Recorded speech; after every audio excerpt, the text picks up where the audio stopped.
La perception selon laquelle le papier toilette constitue un produit inoffensif peut être facilement contestée à la lumière des preuves actuellement observées au Royaume-Uni. Les objets du quotidien dans lesquels nous accordons une confiance illimitée cachent des problèmes qui transcendent la simple commodité. Les analyses de laboratoire, les directives dermatologiques et les enregistrements de reduflation révèlent un schéma systématique de pratiques qui, intentionnellement ou non, restent invisibles pour le consommateur. Les allégations écologiques qui ne sont pas durables, les produits haut de gamme qui offrent moins que ce qu'ils promettent et les versions aromatisées capables d'attaquer les peaux les plus sensibles constituent un scénario inquiétant. La plupart des foyers achètent les mêmes marques par habitude, en supposant sécurité, douceur et transparence. Cependant, plus l'enquête est approfondie, plus l'écart entre les attentes et la réalité devient évident. Certains papiers étiquetés bambou ne contiennent en fait pas de bambou dans leur composition. Certains produits de luxe ont été reformulés, générant de la frustration chez les consommateurs. Même les chaînes de supermarchés traditionnelles ont été prises à réduire le contenu de leurs emballages sans ajuster les prix. L'aspect le plus alarmant réside dans le fait que la perception du problème n'intervient qu'après utilisation, lorsque l'inconfort se manifeste. Dans ce contexte, 7 types et marques de papier toilette disponibles sur le marché britannique seront analysés, dont les choix apparemment anodins peuvent avoir des conséquences importantes. Le premier cas emblématique est celui de la marque Bazo, qui résume l'écart entre ce qui est désiré et ce qui est réellement obtenu. Dans les rayons, le produit se présente comme l'option idéale pour ceux qui recherchent un mode de vie plus durable. Le packaging, au ton doux et à la typographie épurée, renforce la promesse d'un matériau sans arbre, associé au bambou. De nombreux consommateurs ont payé davantage pour cette perception, en particulier ces dernières années, lorsque la demande d'alternatives respectueuses de l'environnement dans les produits ménagers a considérablement augmenté. Cependant, les premières fissures sont apparues lorsque des tests indépendants, réalisés en mars 2024, ont soumis 5 marques de papier toilette en bambou à une analyse détaillée des fibres. Le principe était simple. Si un produit est commercialisé comme étant fabriqué à partir de bambou, celui-ci devrait en être le composant principal. Dans le cas de Bazo, les résultats ont été bien en deçà des attentes. Seulement environ un quart de sa composition provenait du bambou, tandis que le reste était constitué de pâtes de bois dur, comme l'eucalyptus et l'acacia, des matières premières que de nombreux consommateurs soucieux de l'environnement cherchaient à éviter en optant pour des alternatives écologiques. Les données étaient claires, mais la promesse ne l'était pas. Lors de la manipulation du produit, la texture légèrement plus ferme et opaque fait référence à l'idée d'un matériau naturel et peu transformé, caractéristique souvent associée à la durabilité du bambou. Cependant, les tests ont révélé une réalité différente, ce que l'on ressent dans ses mains ne correspond pas à ce qui était annoncé. La fibre prédominante est la même que celle utilisée dans le papier conventionnel, seulement recouverte d'un récit écologique et d'un design attrayant. La déception ne vient pas de la performance du produit, mais de l'intention qui sous-tend son achat. Les consommateurs qui ont choisi Bazo ne recherchaient pas le luxe, mais la responsabilité environnementale. Ils ont payé un montant supplémentaire pour un article qui promettait de réduire l'impact sur les forêts, en évitant l'utilisation de pâtes traditionnelles. Au lieu de cela, ils ont fini par soutenir, quoique indirectement, la poursuite des pratiques qu'ils entendaient combattre. La frustration est éthique et non fonctionnelle.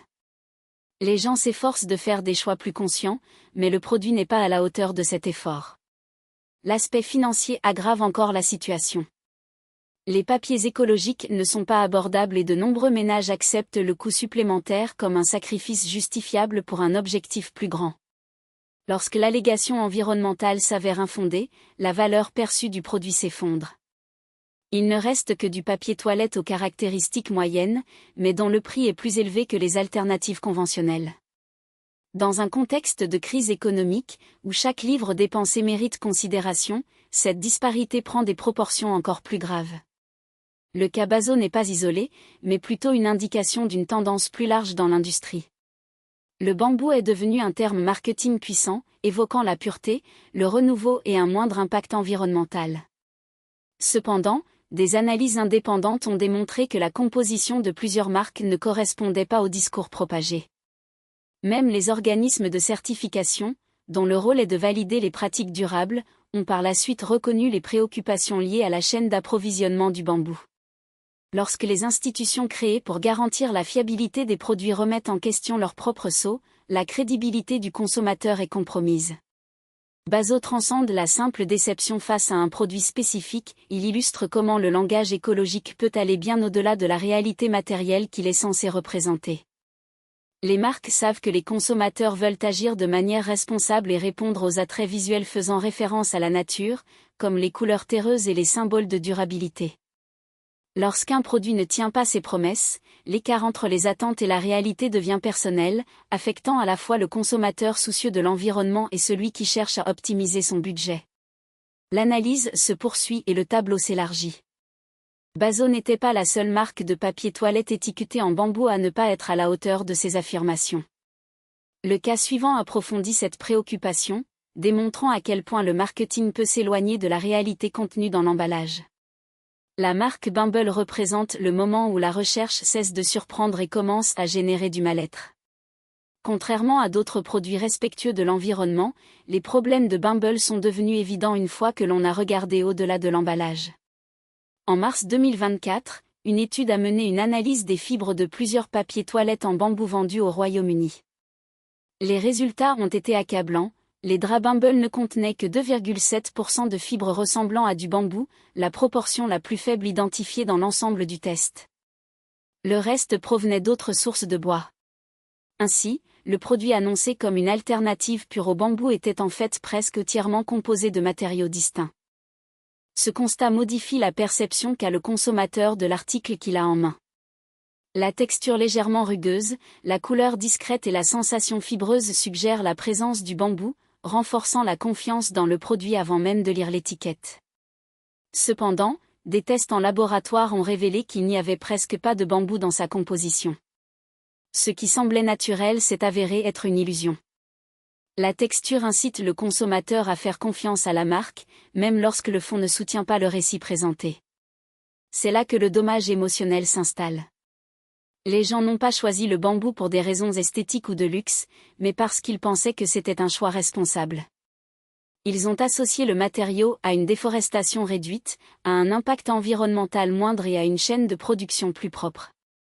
De nombreux ménages ont opté pour Bumble dans un souci d'éthique, acceptant de payer plus chaque mois au nom d'une décision plus durable.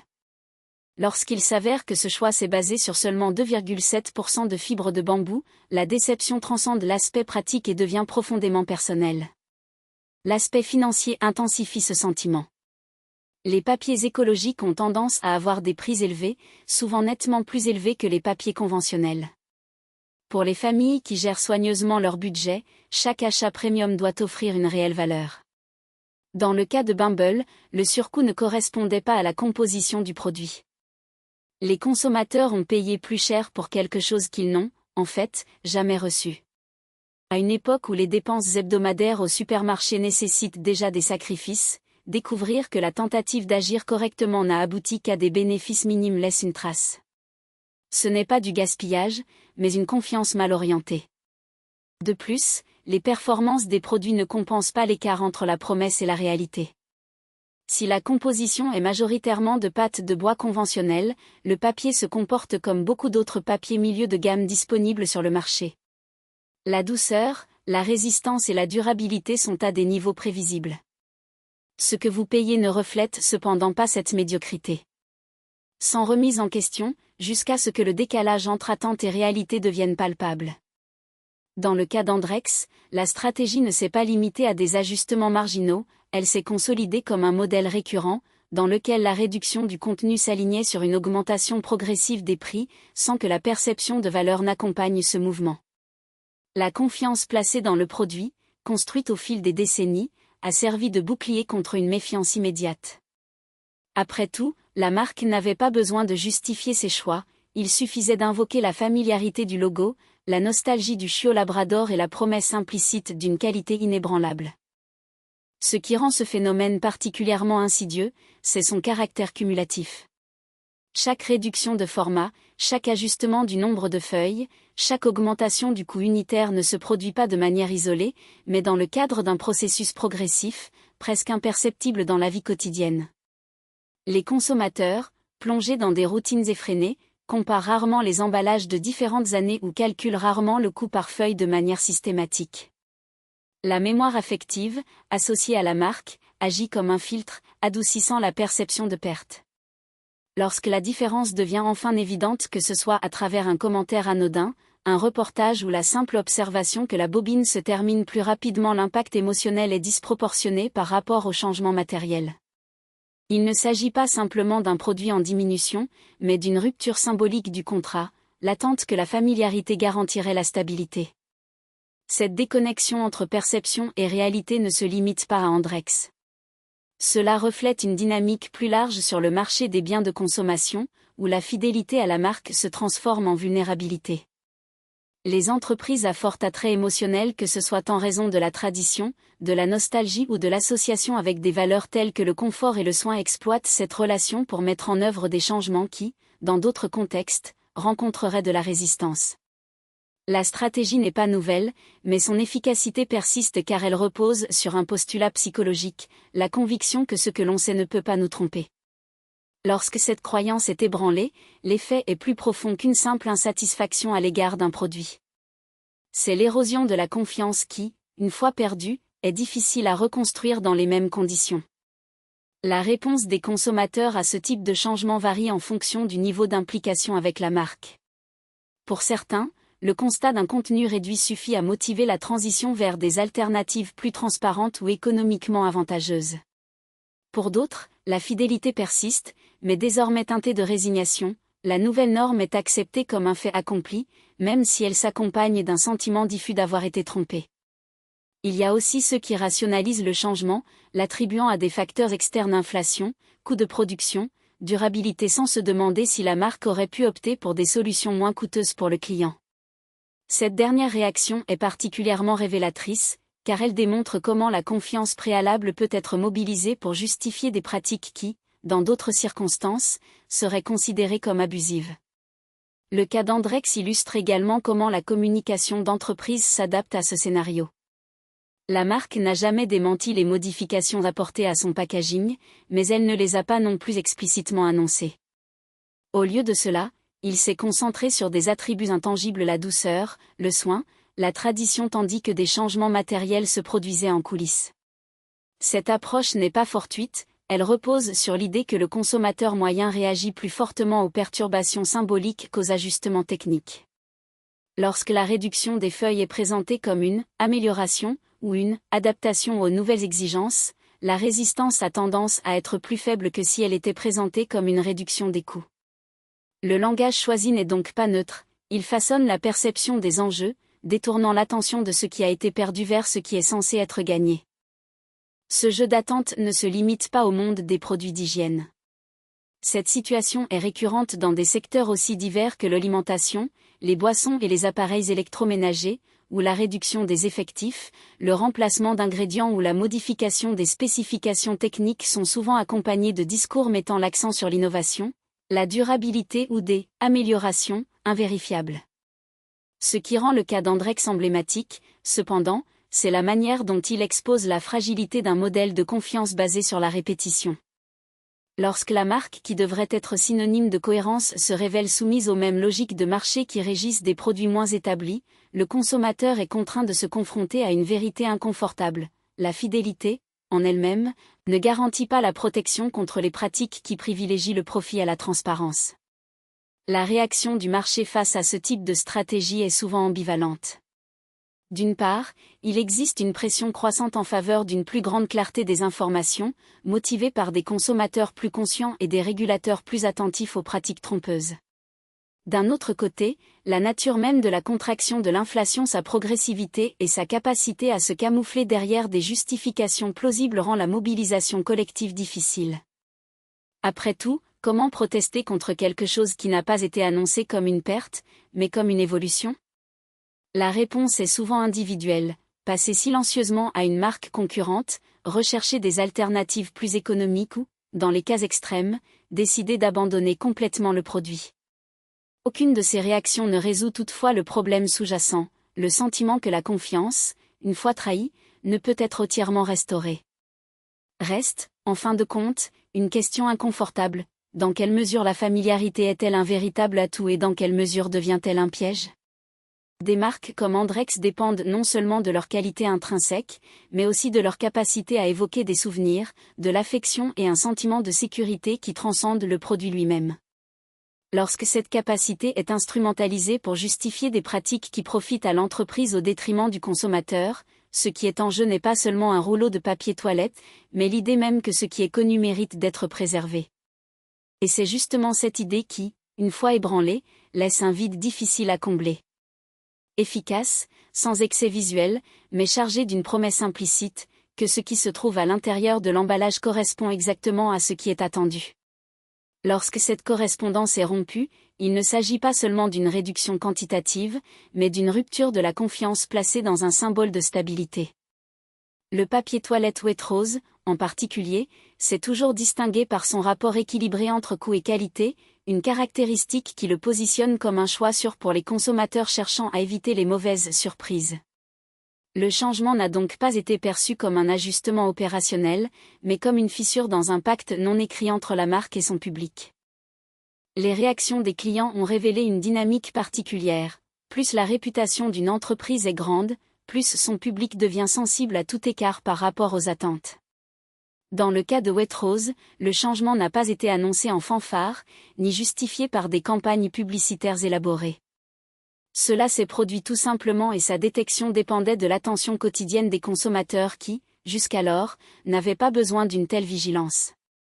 Ce qui était autrefois un acte automatique, retirer le produit du rayon et le placer dans le panier, nécessite désormais un contrôle supplémentaire, un moment d'hésitation qui, bien que bref, introduit une nouvelle couche de méfiance dans le processus d'achat. Cette hésitation ne se limite pas au papier toilette, elle s'étend à d'autres éléments du panier alimentaire de base, générant un effet domino d'incertitude. Si même une marque considérée comme digne de confiance peut modifier ses spécifications sans préavis, qu'est-ce qui empêche les autres de faire de même? Le cas de Waitrose, fondé sur l'idée du « meilleur rapport qualité-prix », illustre un paradoxe récurrent dans le discours corporatif contemporain. En arguant que la réduction du nombre de feuilles serait compensée par une supposée amélioration de la qualité du matériau, l'entreprise partait du principe que les consommateurs accepteraient une logique purement technique au détriment de l'expérience tangible. Cependant, on a observé une résistance à ce discours, car, pour le public, la valeur ne réside pas seulement dans la durabilité ou la résistance du produit, mais dans la prévisibilité de ses performances. Lorsqu'un rouleau qui durait auparavant une semaine dure désormais 5 jours, les économies promises par la marque deviennent un coût caché pour le consommateur, contraint d'acheter plus fréquemment ou d'ajuster son budget de manière imprévue. Ce type de changement révèle également une asymétrie fondamentale dans les relations de consommation. Alors que les entreprises ont accès à des données détaillées sur les modes d'utilisation, les préférences et l'élasticité des prix, les consommateurs disposent d'informations limitées, souvent basées sur des expériences passées ou des perceptions subjectives. La décision de réduire le contenu d'un produit sans communiquer clairement ce changement n'est pas seulement une question de transparence, mais de pouvoir. Cela renforce l'idée selon laquelle les marques contrôlent les termes de la relation, tandis que les consommateurs sont relégués à un rôle réactif, dans lequel leur seule option est de s'adapter ou de chercher des alternatives. Dans le cas de Waitrose, la réaction du public a démontré que, même dans un scénario de passivité apparente, il existe une limite à la tolérance à l'égard des pratiques qui sapent la confiance bâtie au fil des années. La situation devient encore plus complexe si l'on considère le contexte économique dans lequel ces changements se produisent. Dans une période marquée par une inflation persistante et une hausse du coût de la vie, toute diminution de la valeur perçue d'un produit essentiel est interprétée comme un facteur aggravant supplémentaire. Le papier toilette, même s'il peut paraître anodin, occupe une place unique dans l'imaginaire domestique, il est à la fois un produit de première nécessité et un symbole de soins de base. Lorsque sa qualité ou sa quantité est compromise, le sentiment de vulnérabilité s'intensifie, car il suggère que même les besoins les plus élémentaires sont sujets à des fluctuations indépendantes de la volonté du consommateur. Cette perception ne se limite pas au niveau individuel, cela se répercute dans des débats plus larges sur la justice économique et la responsabilité des entreprises, dans lesquels la transparence et la cohérence cessent d'être de simples attentes pour devenir des exigences légitimes. L'épisode impliquant Waitrose sert également d'étude de cas sur les risques de sous-estimation de la mémoire collective des consommateurs.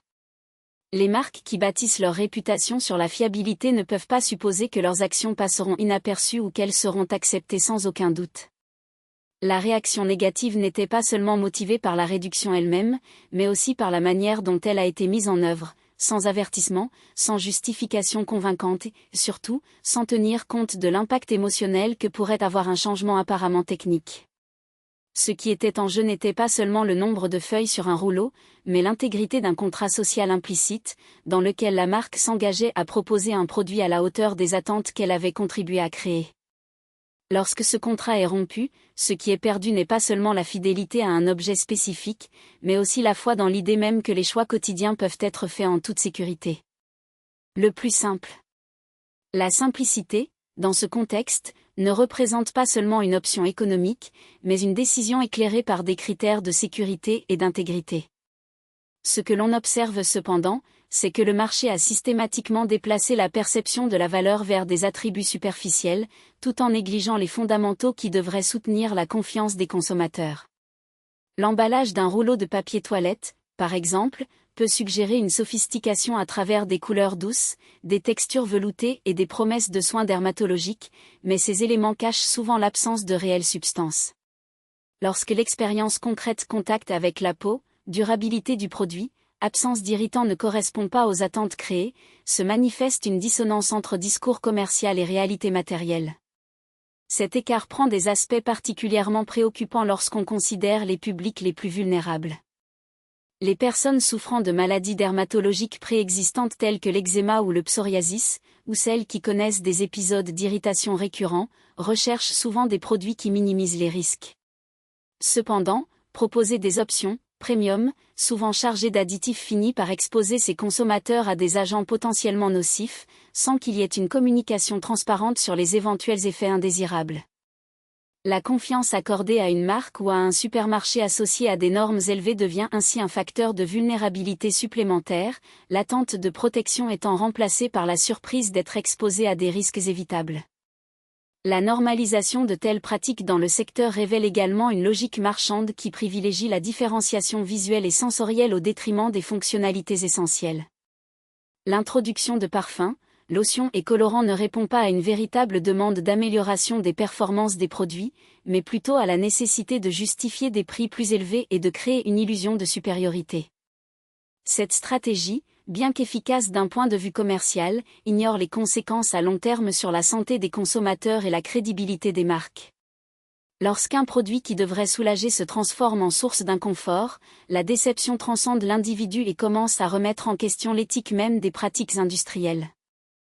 L'impact psychologique de cette dynamique ne doit pas être sous-estimé. Le choix d'un article du quotidien, comme le papier toilette, est souvent imprégné d'un sentiment de contrôle et de prévisibilité. Lorsque ce contrôle n'est pas respecté, que ce soit en raison de la réduction de la taille du rouleau, de la présence d'additifs irritants ou de la perception que le produit ne tient pas ses promesses, une insécurité s'installe qui s'étend au-delà du moment de l'achat.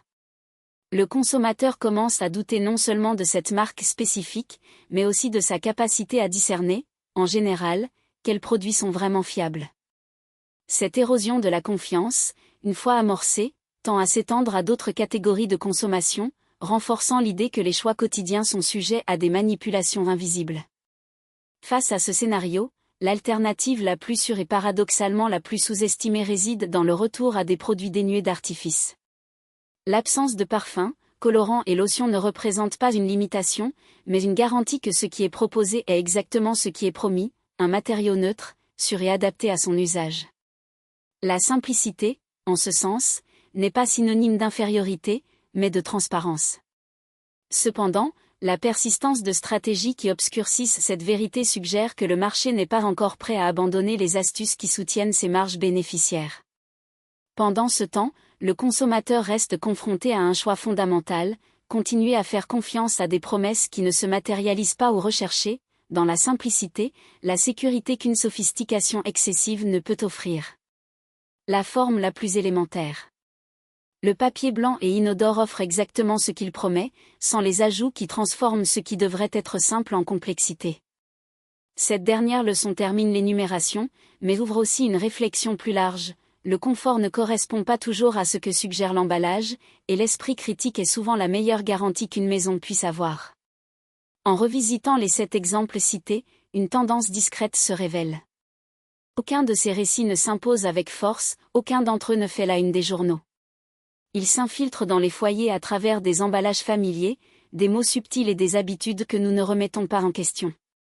C'est ainsi que les produits essentiels changent sans que nous nous en rendions compte, et c'est ainsi que la confiance s'érode bien avant qu'un rôle ne remplisse sa fonction. Il ne s'agit pas de peur, mais de vigilance.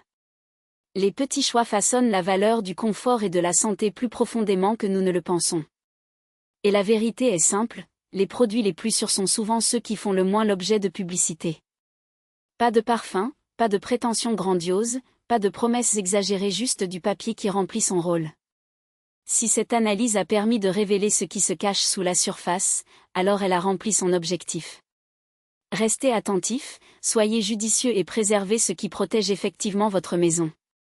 Parfois, un simple rouleau de papier blanc constitue le choix le plus évident. Ce contenu, diffusé dans le contexte des États-Unis, est destiné à l'exploration, au débat et à la réflexion critique, basée sur les événements contemporains, les perceptions sociales et les tendances actuelles. La Constitution des États-Unis et les réglementations fédérales applicables sont pleinement respectées. Puissent les idées présentées ici stimuler un dialogue continu et que l'échange de points de vue enrichisse le débat. La participation active du public est essentielle pour maintenir un débat informé et pluraliste.